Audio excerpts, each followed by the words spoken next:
An earnout can either help you maximize the value of your business or become the reason you never receive part of your purchase price. If you're planning to sell a company, understanding how earnouts work is absolutely critical because they can dramatically impact both the structure of the transaction and the amount of money you ultimately walk away with. In simple terms, an earnout is when part of the purchase price is paid after closing based on future performance. Instead of receiving 100% of the proceeds upfront, a portion becomes conditional upon the business achieving specific goals after the acquisition. And while earnouts can create opportunities for both buyers and sellers, they can also create major conflicts if they are not structured properly. Today, I'm going to break down exactly what an earnout is, why buyers use them, the biggest risks sellers face, and the key terms you need to negotiate before agreeing to one. Let's start with a simple example. Imagine you sell your company for $10 million.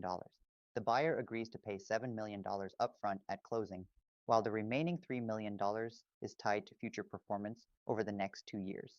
That remaining $3 million is the earnout. The earnout may be based on revenue targets, EBITDA goals, customer retention, gross profit, or other measurable business metrics. For buyers, this structure reduces risk. Instead of paying the entire purchase price immediately, they can validate whether the business continues performing after the acquisition. For sellers, an earnout can help bridge valuation gaps. Sometimes the seller believes the business deserves a higher valuation than the buyer is willing to pay upfront. In those situations, an earnout can serve as a compromise where both parties share future upside. Buyers usually introduce earnouts when there's uncertainty surrounding the future performance of the business. This commonly happens in companies experiencing rapid growth, inconsistent financials, customer concentration, heavy founder dependence, or industries with changing market conditions. For example, if a business recently landed several large customers, a buyer may want to ensure those relationships continue after closing before paying the full valuation. Or if much of the company's success depends on the owner personally, the buyer may use an earnout to make sure the transition goes smoothly after the seller exits. Earnouts also allow buyers to align incentives. The earnout encourages them to continue driving growth and performance during the transition period. This is where things become very important. Once the deal closes, the buyer typically controls the business.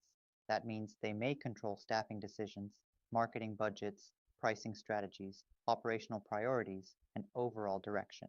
And all of those decisions can directly impact whether the earnout targets are achieved. This creates one of the biggest risks in any earnout structure.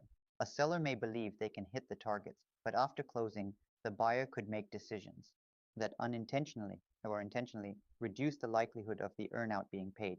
For example, imagine your earnout is based on EBITDA performance, but after the acquisition, the buyer significantly increases corporate overhead allocations to the business. Even if revenue remains strong, EBITDA could decline and prevent the earnout from being achieved. Or perhaps the buyer reduces marketing spend, changes pricing, restructures the sales team, or shifts strategic priorities.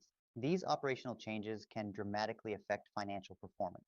This is why sellers must understand that earnouts are not just financial agreements, they are operational agreements as well. If you are considering an earnout, the structure and definitions inside the agreement matter tremendously. First, clearly define the performance metrics. Are the targets based on revenue, EBITDA, gross profit, or another measurement? Ambiguous definitions create disputes later. Second, define how calculations will be made. Accounting methods, expense allocations, normalization adjustments, and operational costs should all be clearly addressed in writing. Third, establish reporting transparency. You should negotiate access to financial reporting so you can monitor performance throughout the earnout period. Fourth, negotiate operational protections. Can the buyer materially change the business? Can they eliminate key employees? Can they reduce marketing spend? These provisions matter because operational decisions directly affect performance outcomes. Fifth, define dispute resolution procedures in advance. If disagreements arise regarding calculations or operational decisions, there should already be a clear process for resolving those disputes. And finally, whenever possible, keep the earnout structure simple. Complex earnouts often create confusion, disagreements, and litigation. Earnouts are not inherently good or bad.